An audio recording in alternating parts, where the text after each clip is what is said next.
Crowd's unbalanced to the left side. It'll be Democrats. Good evening. Thank you for joining us for our regularly scheduled council meeting. It's Tuesday, January 9th at 7 PM.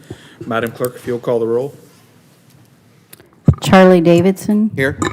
George Glover. Ben Sosetta. Here. Charles Swinky. Here. Terry Osborne. Here. Sorry, I forgot to change my list here. Troy Hill. Here. Brandy Bailey. Here. Jim Schrader. Here. Mr. Mayor, you have a quorum. Thank you. If you'll please rise, our invocation will be led by Pastor Chad Langdon, and the pledge will be led by Terry Osborne. Good evening. For this invocation, I'd like to read from Ephesians chapter 4. St. Paul offers these instructions for community. He writes, "So then, putting away falsehood, let us all speak the truth to our neighbors, for we are members of one another. Be angry, but do not sin. Do not let the sun go down on your anger, and do not make room for the devil. Thieves must give up stealing. Rather, let them labor and work honestly with their own hands, so as to have something to share with the needy. Let no evil talk come out of your mouths, but only what is useful for building up, as there is need, so that your words may give grace to those who hear." Let us pray. Good and gracious God, thank you for having created us and giving us to each other in this human family. Thank you for being with us in all of our joys and sorrows, for your comfort in our sadness and your companionship in our loneliness. We thank you for our community, Park City, our neighbors, friends, coworkers, and strangers. And oh God, we thank you for this earth, its beauty, its bounty. And amidst this cold, wintry weather, we pray for warmth, safety, and comfort, both for the most vulnerable in our community and for those first responders who care for those in crisis. Thank you for yesterday, today, and tomorrow, and for the whole of our lives. May we live this and every day, conscious of all that has been given to us. And tonight we ask for your presence, your guidance, and your grace, especially for the community leaders gathered here tonight. In all their work, may your will be done. In Jesus' name I pray. Amen. Thank you. I pledge allegiance to the flag of the United States of America and to the republic for which it stands, one nation, under God, indivisible, with liberty and justice for all. Thank you. May be seated.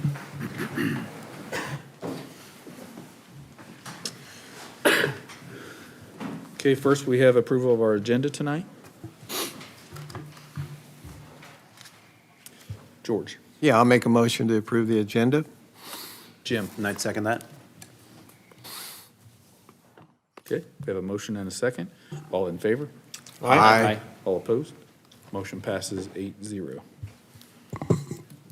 Thank you. Nobody signed up for public forum tonight. We'll proceed to staff reports. Sean.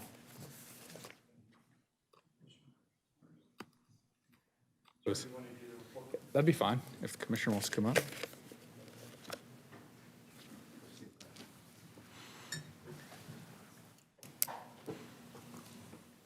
Thank you. Well, good evening, Mr. Mayor, Council, Mr. Fox, sir. I always appreciate the opportunity to come up and give you a quarterly update from Sedgwick County. Before we get rolling, I'd like to also, today is National Law Enforcement Day, and on behalf of Sedgwick County, I just want to convey a deep sense of appreciation, Chief, for you and your staff, what you do, and Mayor, also for what you do. And on behalf of Sedgwick County, we are sincerely appreciative of our law enforcement community all throughout our nation and everything that you do. So appreciate you guys, all of you.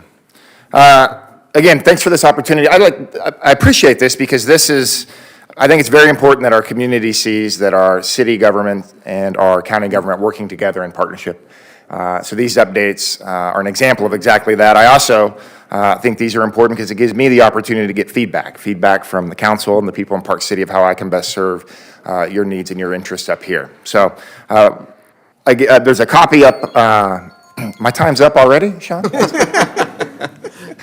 There's Coming. 3 minutes, yeah.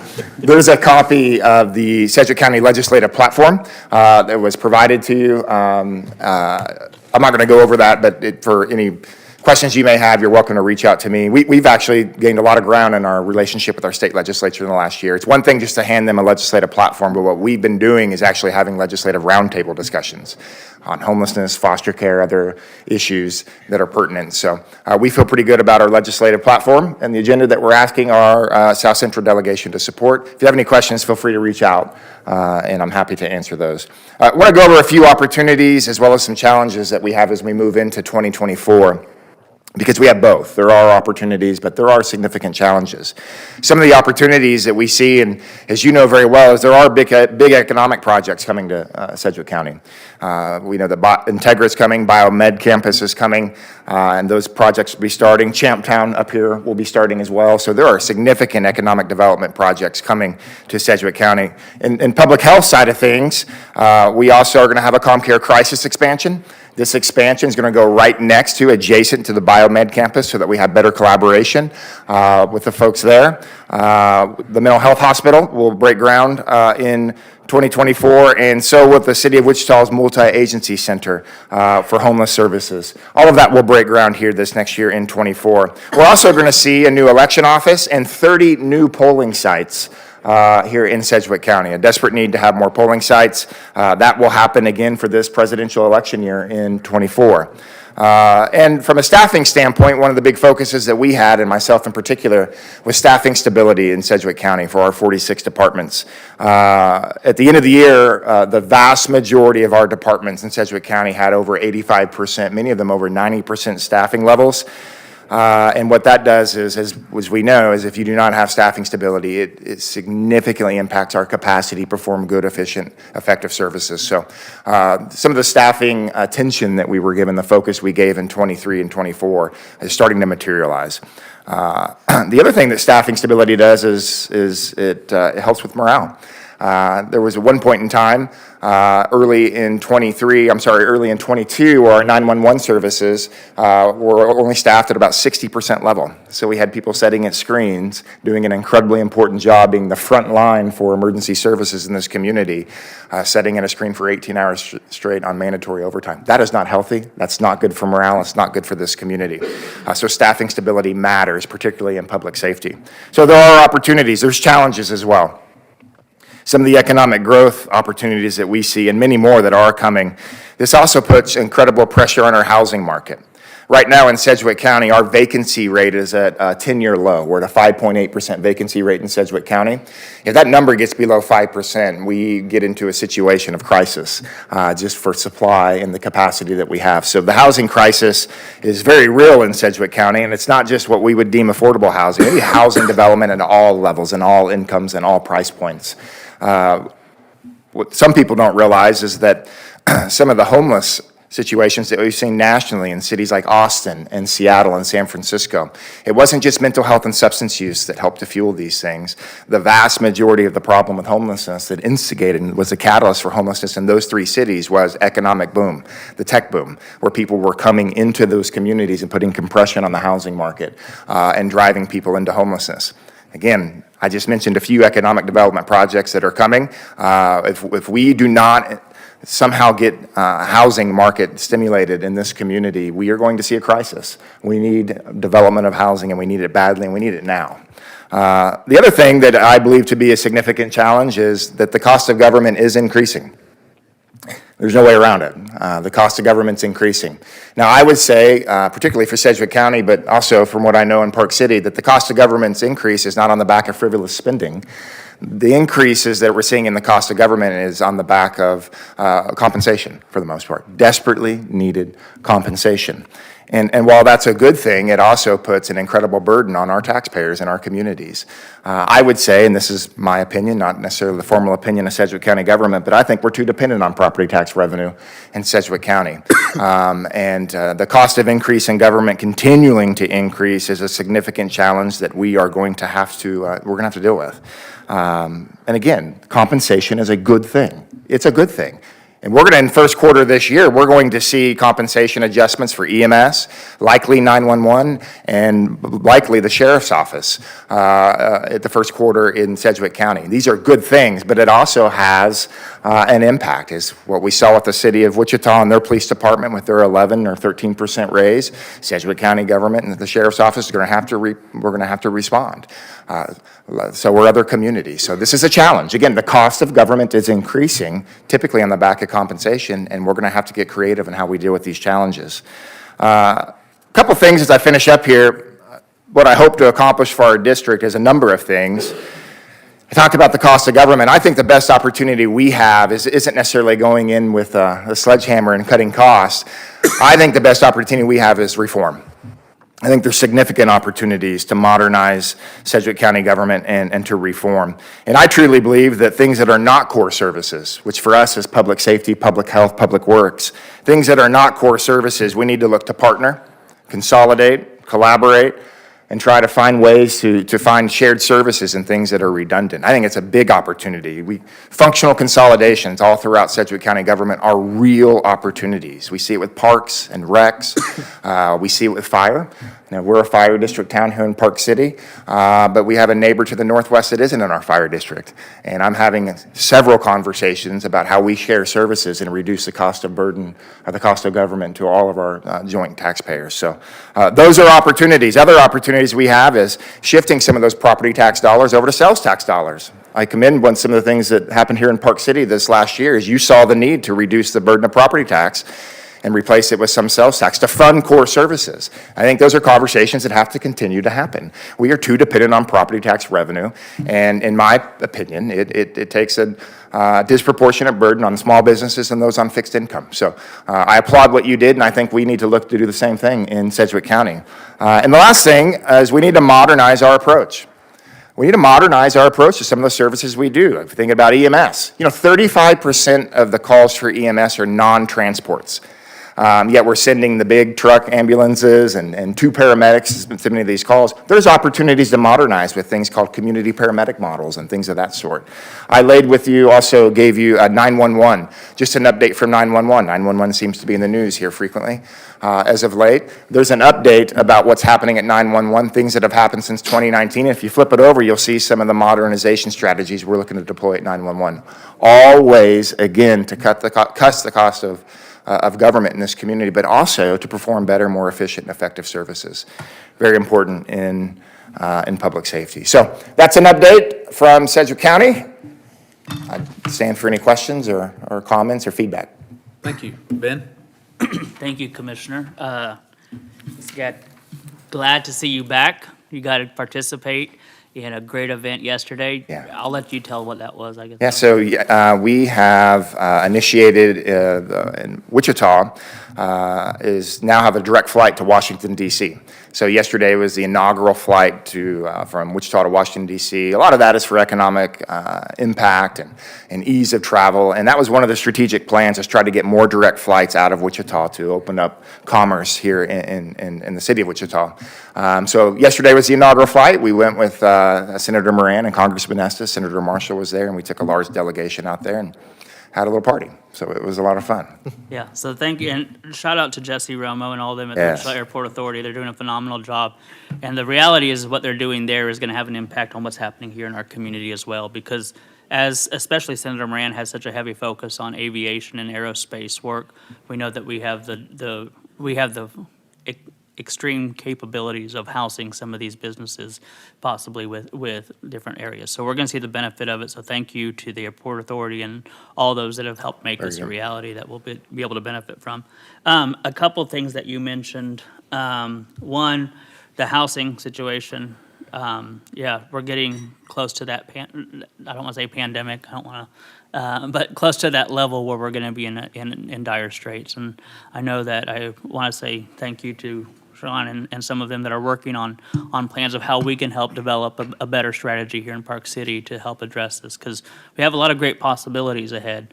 But we do face a homeless issue that extends far beyond what the traditional mindset of that has been of either substance abuse or mental health issues. And while those are leading contributors to that, the reality is we're facing a housing market where whether it's rent or ownership has become unattainable for a lot of folks. And so I appreciate the work that you all are doing and that the city's doing on that there.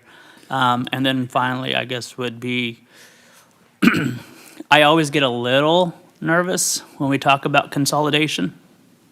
And the reason being is small communities within the larger picture, those voices easily get drowned out, or can be drowned out. And I think of even just the meeting I was at today, where the consolidation of cities and county around here is, if you're not one of the big two, Wichita and one of the other communities, you're generally not considered too highly, or too much. I don't want to say highly in terms of level, but so that becomes the concern. But to the point of streamlining services, I think that'd be good. So I would love the conversation continuing, just in terms of what that looks like. But again, I think from my point, I get a little nervous on it. Well, I would share in the anxiousness. I'm also not a full-on consolidation. I'm not the Wyandotte County. I don't think that's a model here. We have 20 cities in Sedgwick County. We have another Class A city outside of Wichita and Sedgwick County. Park City's growing. Mesa is one of the fastest growing cities in the state of Kansas. I mean, because full-on consolidation, I don't think is an option here. But there is some functional opportunities where it could happen. Parks, recs, art. I think we got to share more services. I think we need to grow our fire district and unify our fire district to reduce the cost again of government to those that are paying fire district tax. These are the opportunities. And if I may, I guess I'm in my second year now, so I can be a little bit bolder to, we have the zoo, Sedgwick County Zoo. We have Exploration Place. We give the zoo $8.5 million a year. We give the Exploration Place $2 million a year. Last year, we gave them $4.5 million a year. These are property tax dollars. I think the zoo is fantastic. It's got a $65 million return on investment in this community. Exploration Place has a $40 million return on investment in this community. That is not core services for county government. It's not core services for county government.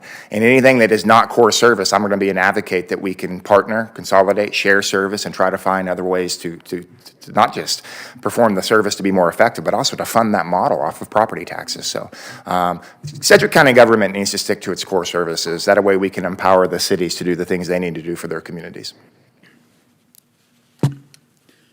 Thank you. Thank you. Charlie?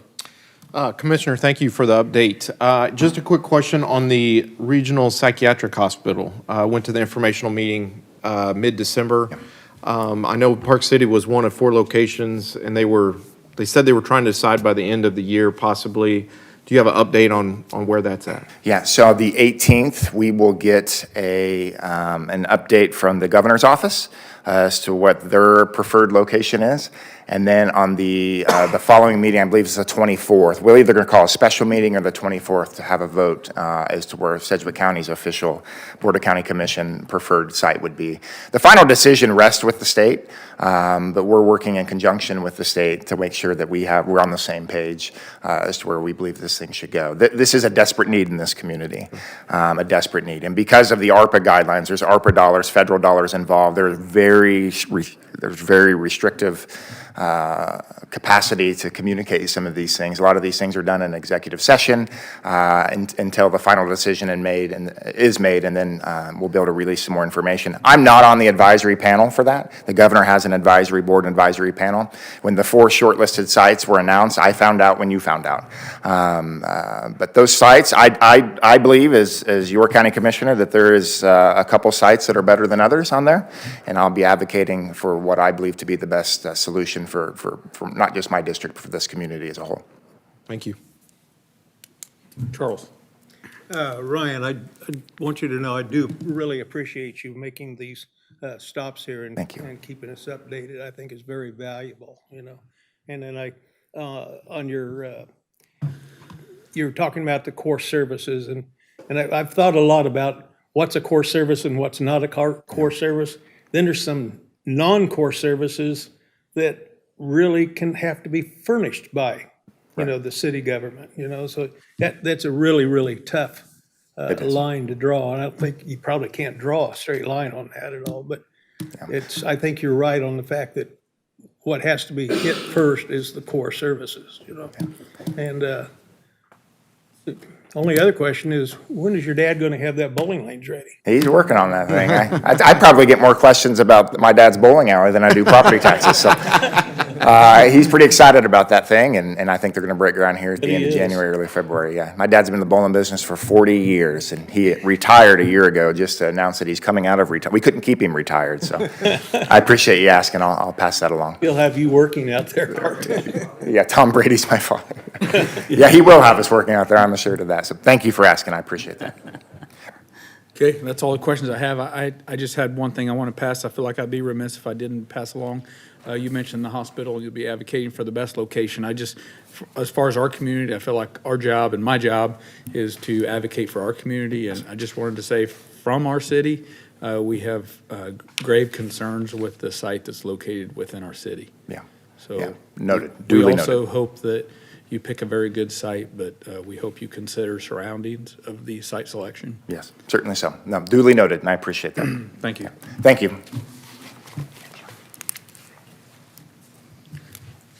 Sean? Good evening, Mayor and Council. First, Happy New Year's to everybody. I hope everyone had a blessed holiday season.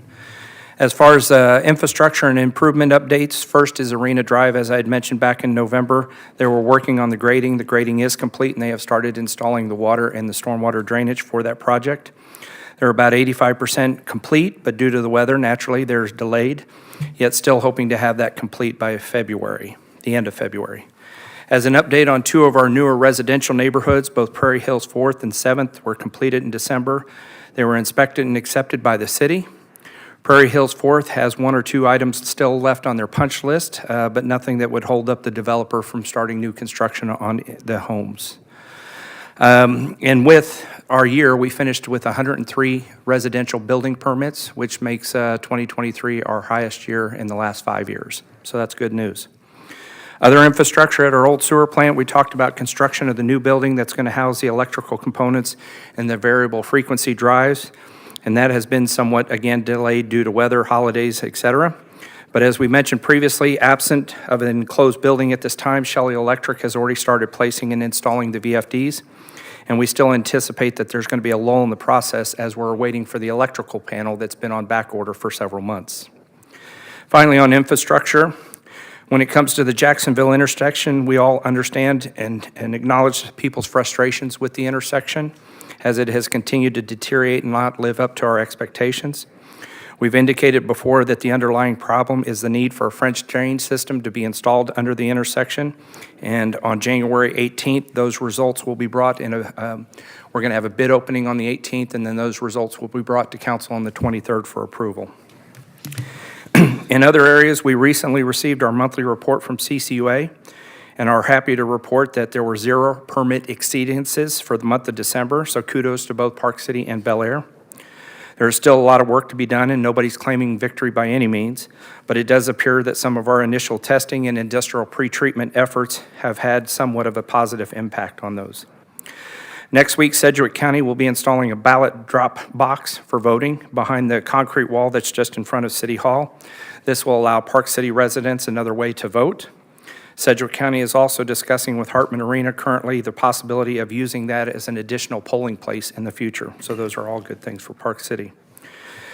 Finally, an update on the new meter program. As we indicated earlier, all the meters are in hand, and the company that is in charge or charged with installing them has started by drilling out the holes on each one of the tops of the meter boxes, the lids.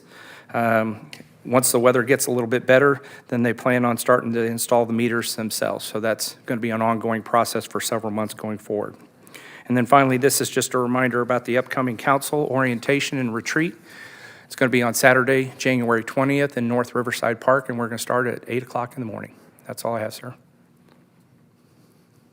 We won't actually be out in the park, though. No, sir, we'll be in a building Okay, for a while. thank you. Jim? Yes, sir. Hey, Sean, just a request. It happens every time it snows. So I would like to maybe see some data on just how far do we get through our snow plan in a day and our routes. This particular snowstorm we had blowing, and I'm sure I'm going to get some calls because there's a drift that our whole neighborhood's drove through all day and Yes, getting in sir. and out, trying to go to work. So maybe we need to reexamine that. Maybe the answer's allocating some more overtime hours, or maybe we need to talk about another truck or something to try to get through them a little faster. I don't know what everybody else is seeing, but that's what I saw, and I want to ask the question. Yes, sir, I will take this opportunity to give kudos to our Public Works Department, because Gina, with any time that there's snow in the forecast and everything, she automatically is looking ahead to split the crew. So yesterday, when she said, here's what the projections are, she went ahead and sent some folks home earlier so that they could come back in at 9 o'clock last night and be ready to go. And I think I forwarded on to the mayor an email earlier today. I should have sent it to the whole entire council, that oddly enough, the city clerk for Wichita lives here in Park City, and she was giving kudos to the department because she was up at 6 o'clock this morning trying to get to work, and she claims that the Park City roads were much better than any of the other surrounding municipalities. So, but yes, sir, we can provide that data going forward to see if there are improvements that could be made. Yeah, I'm by no means being critical. I know it's hard to plan around this. I just want to see if there's something we can do to help. Yes, sir. Yes, sir. Noted. Thanks. Thank you. All right. Next is our consent agenda. Charlie, I move to approve the consent agenda as printed. thank you. Ben? Second. Oh, I'm sorry, Jim, I skipped you there. That's okay. Okay, motion by Charlie, seconded by Ben. All in favor? Aye. All opposed? Motion passes 8-0. On to new business, which is discuss and consider a Park and Recreation and Tree Advisory Board appointment. And this is Ryan Nussbaum. I think many of you know him. He's been here at our meeting several times to speak, and also very active in his HOA. Ben? Yeah, I'd go to make a motion to approve the appointment of Ryan Nussbaum to the Parks and Recreation and Tree Advisory Boards with the term ending June 30th of 2026. Thank you, Ben. Charlie? Second. Any further comments on that? Okay, seeing none. All in favor? Aye. All opposed? Motion passes 8-0. Next item is discuss and consider appointment to the Convention and Tourism Advisory Board. And this is Jeff Obla. He works for the Ruffin Group, who will play a big part in the Golden Circle property.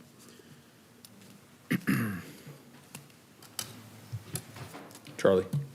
I move to approve the appointment of Jeff Obla as a member of the Convention and Tourism Advisory Board with the term expiring in 2026. Thank you. Brandy? Second. Seeing no further discussion, all in favor? Aye.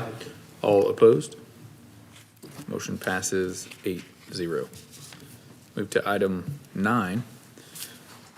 Discuss and consider approval of a proposed change of zoning district classification from the GC General Commercial District, Sedgwick County, to the E1 Entertainment District and C2 Service Business District located at the northwest corner of 77th Street North and Hydraulic. Russ? Good evening, Mayor, council members. Russ Avey, zoning administrator.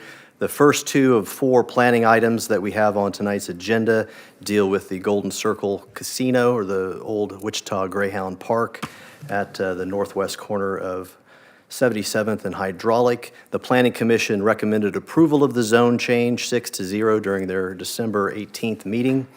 This is another zoning application that's required upon annexation. The council annexed this property into Park City this summer, and as such, the landowner has 6 months in which to rezone the property to conform with our zoning regulations.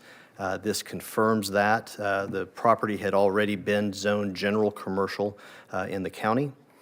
The second case that we'll hear after this deals with the actual casino itself, and I'll stand for any questions that you may have. Ben? I don't have any questions. I know that this is just one of those things that we need to do along the, this process here, so I'd go ahead and make a motion to approve ordinance 1184-2024, ordinance changing the zoning district classification of certain lands located in the city of Park City, Kansas, under the authority granted by the zoning regulations of the city as originally approved by ordinance number 1183. I'm reading the wrong one. No, I am. 1183, 2023, and that would be to approve the zone change as presented. Thank you, Ben. Jim? I second that as well. Okay, is there any discussion on this item? Okay, this will be a roll call vote. Madam Clerk? Charlie Davidson. Aye. George Glover. Aye. Ben Sosetta. Aye. Charles Schwenke. Aye. Terry Osborne. Aye. Troy Hill. Brandy Bailey. Jim Schrader. Aye. Thank you. Motion passes 8-0.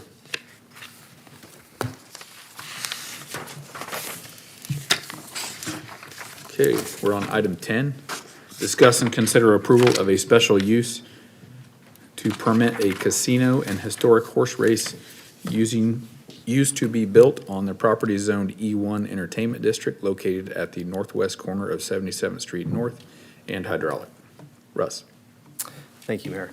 Again, this site is approximately 60 acres. The previous graphic showed the distribution between the E1 zoning and the C2 zoning. So the casino and horse racing use will be within the green, the pre-existing structure. The blue represents a few pad sites the developer may bring online to help support the casino use, for example, restaurants, hotels, and the like. The special use was recently changed. If you recall, in December, we modified our zoning regulations to take into account these types of what used to have been a conditional use into a special use. This is a zoning overlay, pretty straightforward. The casino will be built by and large within the footprint of the existing Greyhound Park footprint. Same parking field, same drainage, things of the same access points, and the like. And again, this was recommended for approval 6-0 by the Planning Commission. And I should have pointed out in the previous case, we have had no comments or questions from the general public, nor were any area property owners at the December 18th meeting to discuss these two cases. With that, I'll stand for any questions. Thank you, Russ. Jim? No, we've had good discussion on this, and I appreciate your thoroughness, Russ. So I would move to approve the special uses presented, ordinance 1185-2024, an ordinance approving a special use to establish a casino and historic horse racing use in the E1 Entertainment District on certain property located in the city of Park City, Kansas, under the authority granted by the zoning regulations of the city. Thank you, Jim. Brandy? Second. Okay, we have a motion by Jim and seconded by Brandy. This will be a roll call vote also. Madam Clerk? Charlie Davidson. Aye. George Glover. Nay. Ben Sosetta. Aye. Charles Schwenke. Aye. Terry Osborne. Aye. Troy Hill. Aye. Brandy Bailey. Aye. Jim Schrader. Aye. Thank you. Motion passes 7-1.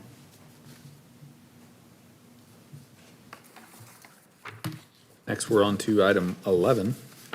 Discuss and consider approval of the 101st and 135 Industrial Park Addition, a final plat for the property located at the northeast corner of 101st Street North and I-135 Highway.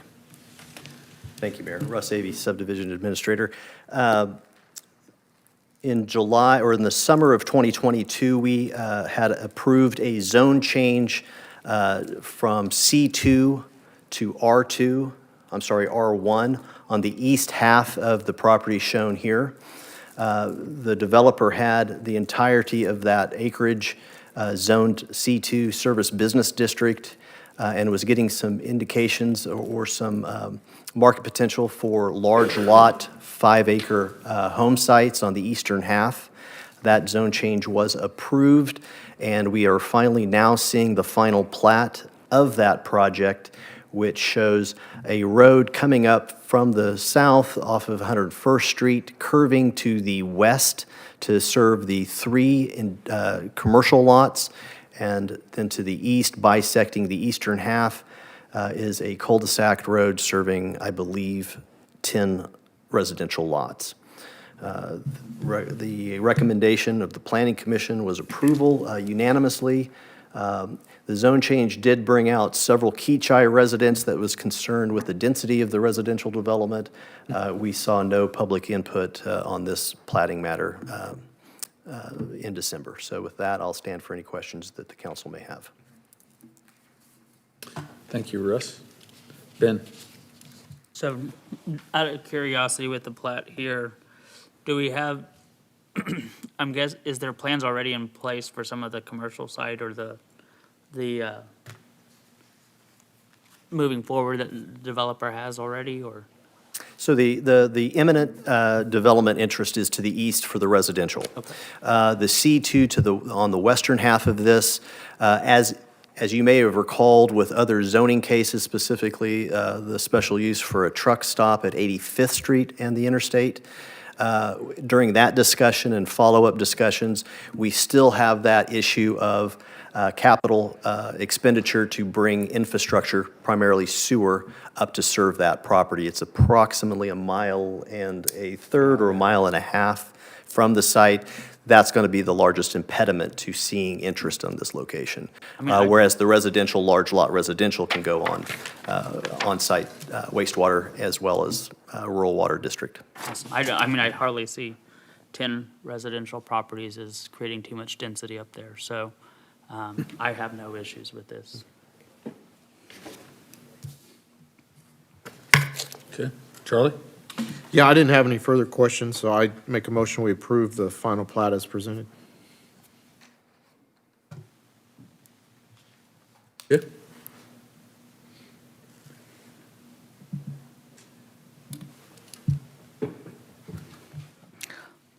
Jim?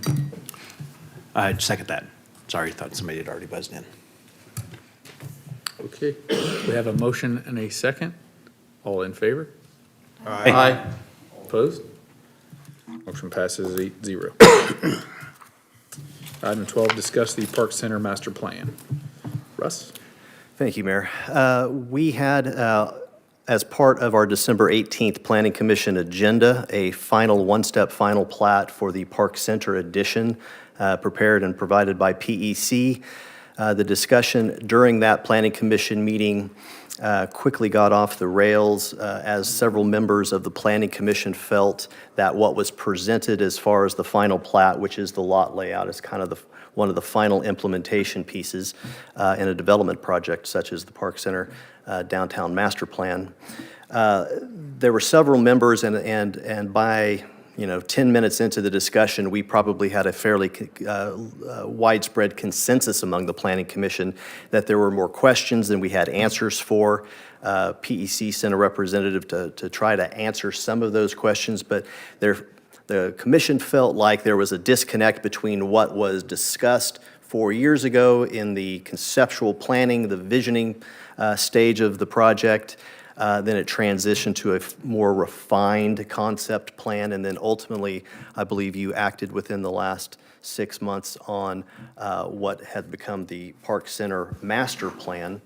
The plat, as far as staff is concerned, the plat represents a fairly true representation of what this council approved as far as the master plan.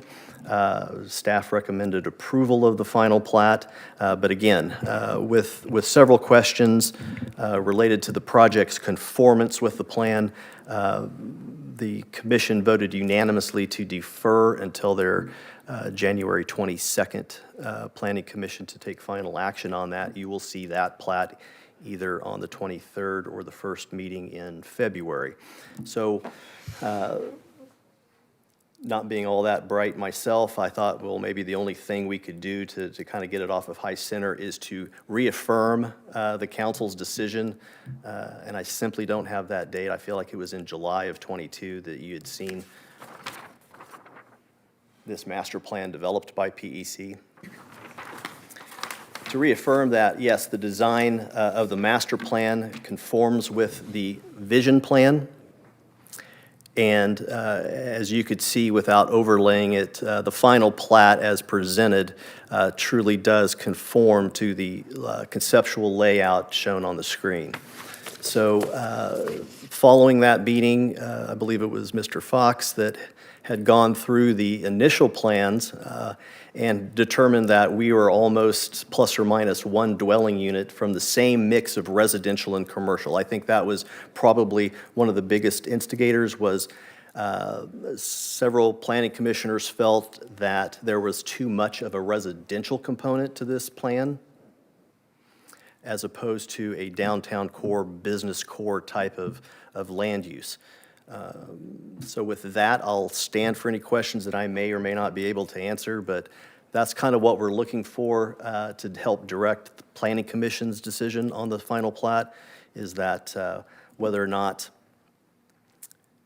when you had voted previously to approve this plan, whether there's anything in the intervening months that have changed to redesign this project, I guess. Let's have a discussion about it before we get a motion on it, but Charles. Yeah, I was a liaison at that meeting. I listened to the arguments both ways on that. I mean, basically, in a nutshell, what they thought is there's too many residential places compared to the commercial. And there is a lot of residential involved in this. There's no doubt about that. I know it does match basically what the original thing we passed was, but my question would be, as we go along and this thing starts developing, even though we've platted stuff as residential, versus the commercial, if we see a need to change those things, we have the opportunity to still change the plat at any time along the way. This is going to take several years in development.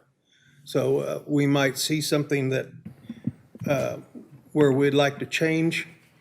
If that's all possible. Certainly.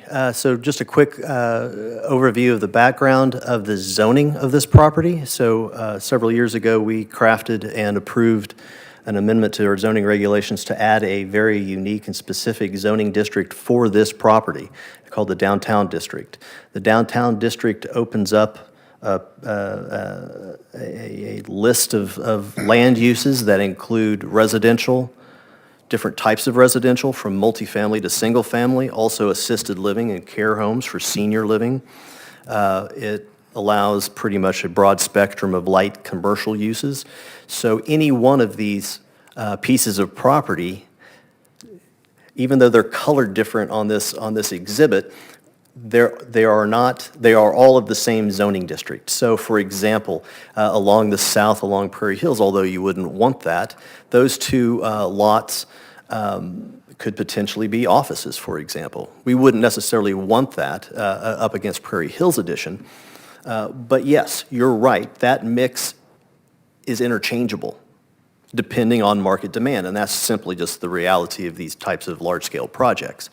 You start out in one direction, and as things change in the marketplace or supply and demand, then of course you make changes to your development project. The good thing is, and one of the things I probably didn't do a great enough job that evening, was pointing out that part of the downtown district also includes site plan review.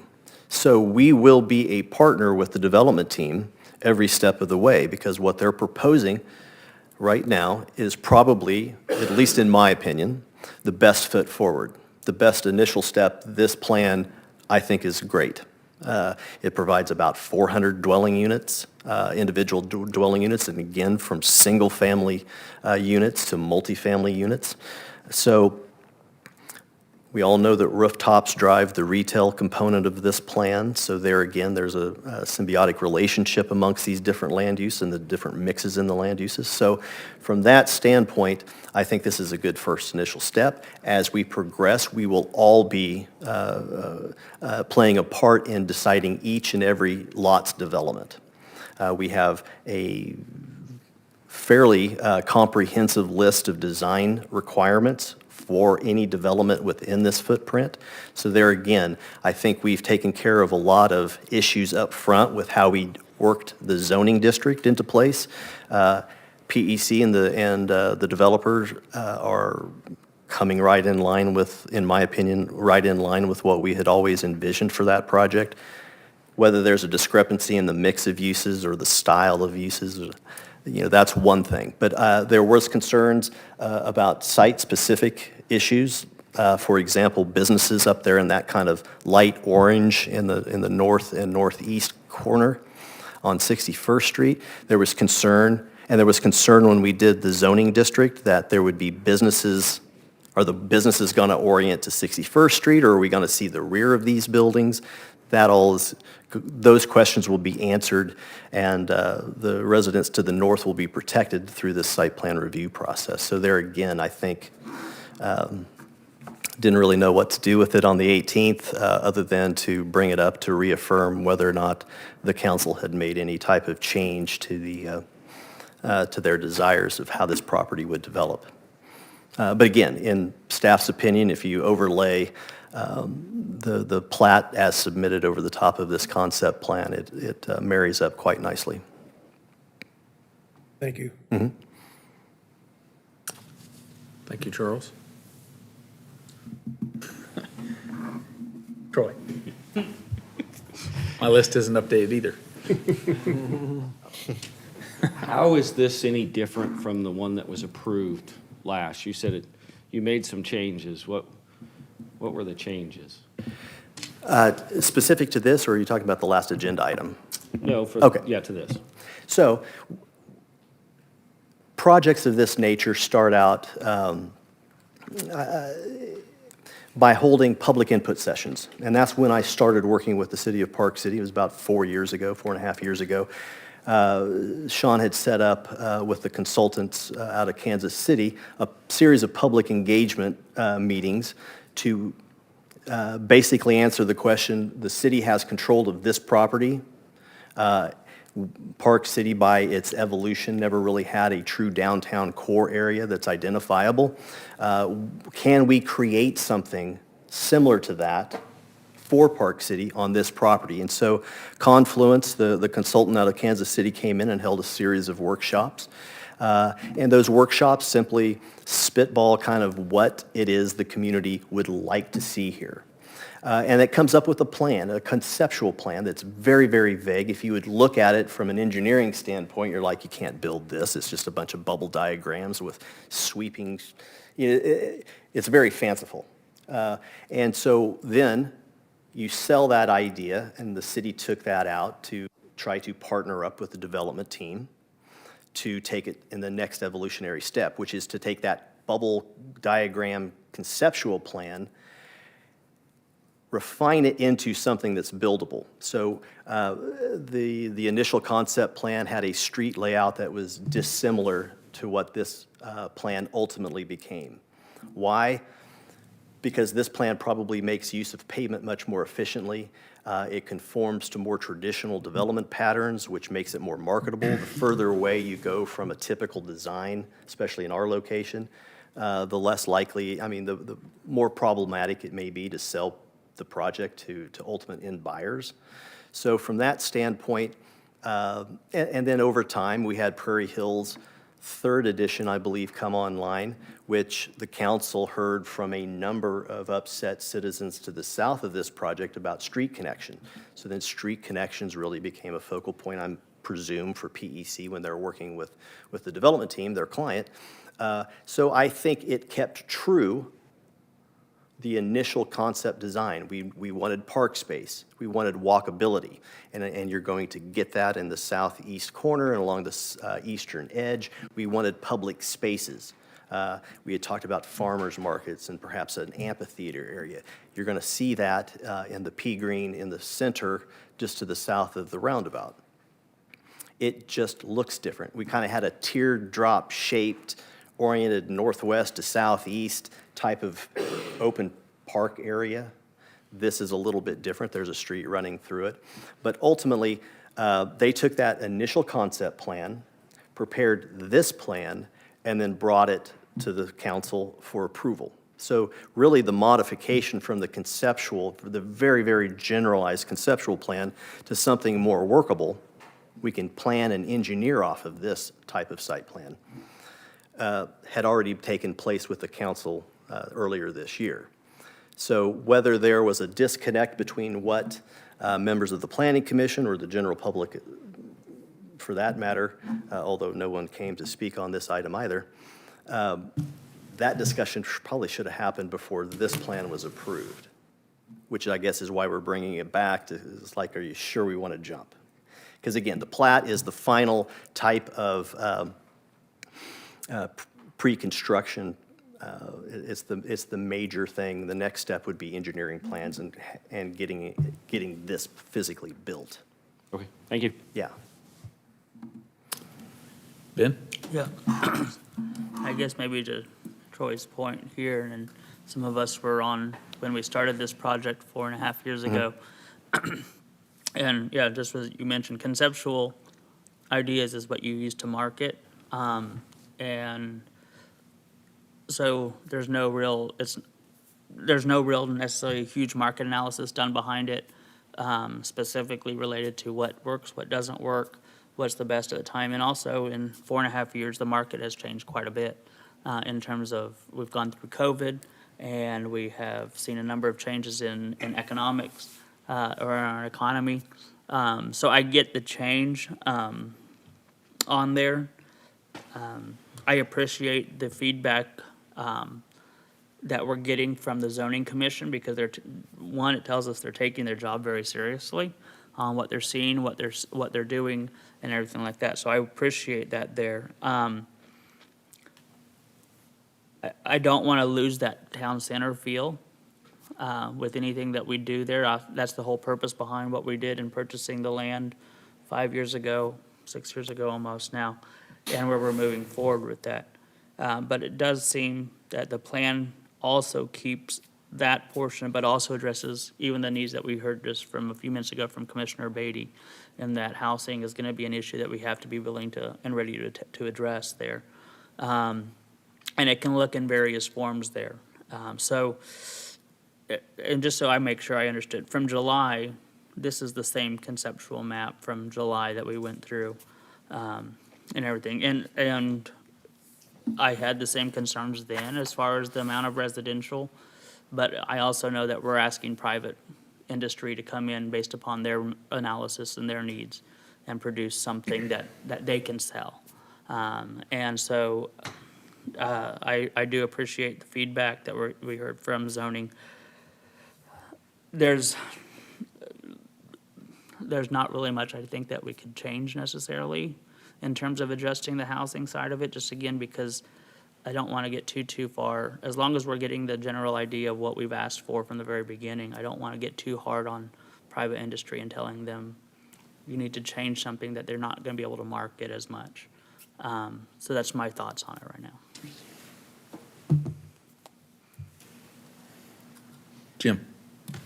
Well, thanks, Russ. Your recap was exactly how I remember it. There was this big sprawling circular streets, and then we revised, and we didn't revise I know my ear was listening to what the developer was saying they could sell. And my concern was, if we have all these walking paths and amphitheaters and things, and then the developers say, well, you know, that's not the proper draw for what we can sell these lots for, and then then we got walking trails out in the middle of nothing because the rest of it didn't come. So I know what the plan, this isn't, this generally follows what we originally talked about. It encompassed it all. It did change. You know, it does look a little different. I really want to include planning and zoning's thoughts and concerns, but I guess my approach would be, I want the developers word in on that too, to convey to us what can be sold, what can be marketed, and what can be successful. So always listening. You're right. That's why it changed. That's why it modified a bit. And I don't know how, what kind of feedback we want to provide tonight. If that was pretty well thought through on what's on the table here, but I sure don't want to not listen to what everybody's saying too, if we want to take another look at this. Certainly, I think you kind of encapsulate the question and the issue. I think the two paths at this point is, do we want to table it all and rework this plan with the development team? That's one option. Or the other option is to confirm that, no, we did have those discussions with the developer. We had been working with them for a number of years, or at least 14 months or so, on this particular plan. Then again, we don't want to throw the bait, just because we're at the 11th hour Yeah, and we don't want to hit reverse, this is the time to hit reverse if we want to, exactly. right? So can things change? Absolutely. We see at the very core, south of the major east-west street, there's some pea green open area that's reserved, followed by some commercial uses. What if that's all pea green and that's the park area and that's the amphitheater area? That can happen. That can happen under this plan. So again, we do have built-in flexibility to make those modifications, somewhat drastic modifications, as we go along. The street layouts and the street layouts are going to be primarily the most rigid part of this plat. In working with PEC, their commercial lots are what's in the market. But you'll notice, with the exception of the bright yellow to the east, the other residential areas are single lots. Those can be easily lot split into individual lots for sale if we want to. So again, working with PEC over the fall on the plat, we did discuss keeping lots large so we can break them up as development occurs, if we need to. We could always replat, but it would be very, very difficult to replat this street system. Right, once they're in, they're in. Once they're in, they're in. So there again, it does allow us to have ample room for a lot of the features of that concept plan. That's a simple discussion. That will be an ongoing discussion with the development team as this thing builds out.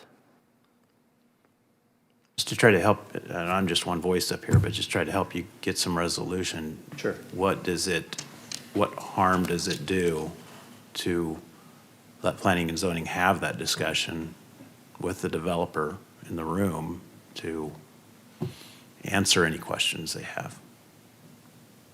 Well, the developer's agent was in the room, and we really kind of just got to the point where it wasn't going to go any further.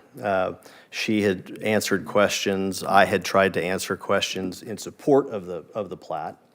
But at that point, there was just more discussion of, is this kind of a reaffirming, I don't know if that's what I confirmed the approval, reaffirm the approval would have been a better word there, of your July decision on this plan. So again, if there's some concern with the street layout, maybe bringing this question to you all reopens the question, and to loop back around with the development team to figure out, is there something we can do with the street segment here or there to change that? To me, it seemed a lot like, and I think Charles mentioned this, a lot of issues with, hey, we were promised this, and we talked a lot about this in the concept plan, not necessarily caring too much how it lays out, but that we want an amphitheater, we want a dog park, and we want a farmer's market. I think it would be, one option would be to work with PEC and the development team to assure them that, hey, instead of having retail here, we really want this to be public space. So we can dictate, perhaps, what some of those lots, as laid out here, can be used for. If it's a question about the land use, we handle that separately. Right. If it's a question about plat design and subdivision stuff, as we've seen, it usually takes about 45 seconds to approve plats, and it should probably take 30 seconds to approve plats because they're just administerial by and large. I think my opinion is apprehensive to start that far back over and talk about moving streets and the whole circle. Thank you. Just have a couple things. You said earlier that the houses in the original here. I think Sean said 45. That are pink color up there. There is 100,900 square foot of retail. So restaurants, retail, where it was at 40,000 $30,000, and it was all going to be done. It was going to be the first floor of 2 of the apartment buildings. The only issue I would probably have is the commercial area in the upper right-hand corner on those three being right there. So they're going to be facing 61st Street? Is that what? That's to be determined at a later, once a proposed business comes along and says, here, I'm interested in this particular lot.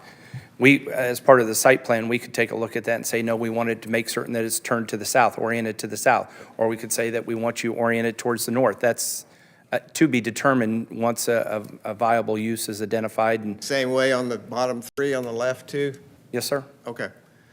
I remember the discussions that we had this previous summer, and I do know that people are concerned about the amount of retail compared to residential. And so one of the things is if you businesses, there's enough space just in the red for 50 businesses.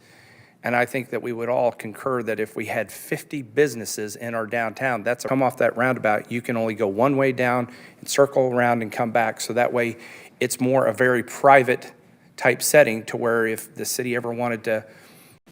With 50 businesses taking up the entire square footage of each of these shapes, that is 30,000 square foot in that shape, or the building inside of that shape will The be? building is inside that shape. Okay. Numbers. Inside 1,000 square feet of building, office. Spaces per square foot. Determine the use within that. Again, So it would have been on their own to have paid attention to the. You know, in my mind comes Natsker Park, which is not down there, and then just, I don't know, I mean, at least let planning and zoning, look a little bit longer and then bring it back to us.